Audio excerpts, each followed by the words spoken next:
The first 5 books of the Old Testament, Genesis, Exodus, Leviticus, Numbers, and Deuteronomy, are called the Pentateuch, from the Greek Pentateuchos, which means 5-volumed or 5 scrolls.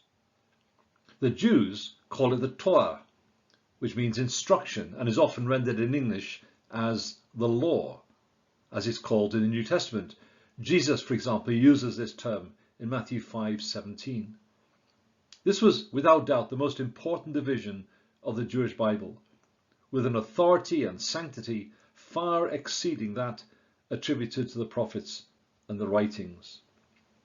The term Pentateuch is not simply a convenient way of referring to the first 5 books. There is clear evidence to suggest that these 5 books were intended to be regarded as subdivisions of a single unitary work, so the Pentateuch. There is a remarkable unity that exists throughout all 5 books that mustn't be overlooked. Running all the way through the Pentateuch is an historical narrative which constitutes a backbone and framework to the whole book.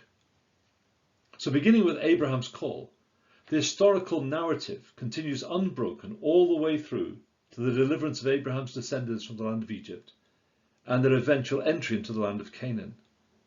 Indeed, the historical narrative continues through Joshua, Judges, Kings, and Chronicles, to the kingship of David and on to the coming of the promised Messiah. Interestingly, the opening word in the original of Exodus, Leviticus, Numbers, and Deuteronomy is the conjunction "and," highlighting the fact that it is simply a continuation of the history recorded in the previous book. The biblical evidence for considering these 5 books as a literary unit is found in those verses which refer to them as the Book of the Law, or the Book of the Law of Moses. And on that first Easter Sunday morning, when Jesus met with those disciples on the road to Emmaus, the record tells us that beginning with Moses, a shorthand for the law, and all the prophets.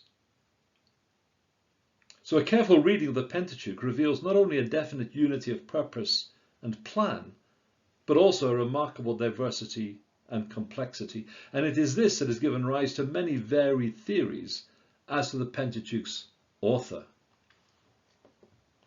Until comparatively recently, Mosaic authorship was almost universally agreed. Some more recent theories have suggested it was put together from various documents.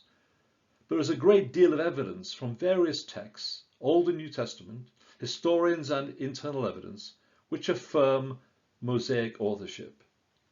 Repeatedly, these books claim that they contain the very words of God, received and written down by Moses, and they are referred to as such frequently in the New Testament. And the repeated testimony of Christ himself is that Moses is the author of these 5 books. These are wise words. It is not surprising that the founder of Israel's theocracy provided this masterful literary composition. Moses' superb training in the courts of Egypt, his exceptional spiritual gifts, and his divine call uniquely qualified him to compose the essential content and shape of the Pentateuch. The founder of Israel's theocracy, of necessity, would have given Israel its prior history, meaning, and destiny, as well as its laws. Nearly every significant political and/or religious community in the ancient world retained accounts of its defining origins. In much the same way, Genesis furnished the theological and ethical underpinnings of the Torah, Israel's unique covenantal relationship with God. Or as another writer puts it, trained in the wisdom of the Egyptians, Moses had been providentially prepared to understand and integrate, under the inspiration of God, all the available records, manuscripts, and oral narratives.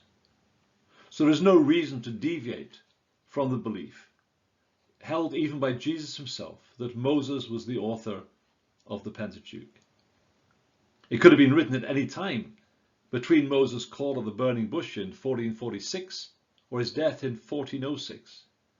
But from the internal evidence, it's reasonable to conclude that the majority of it was written after the 40 years in the wilderness and just before the entry into and conquest of the Promised Land.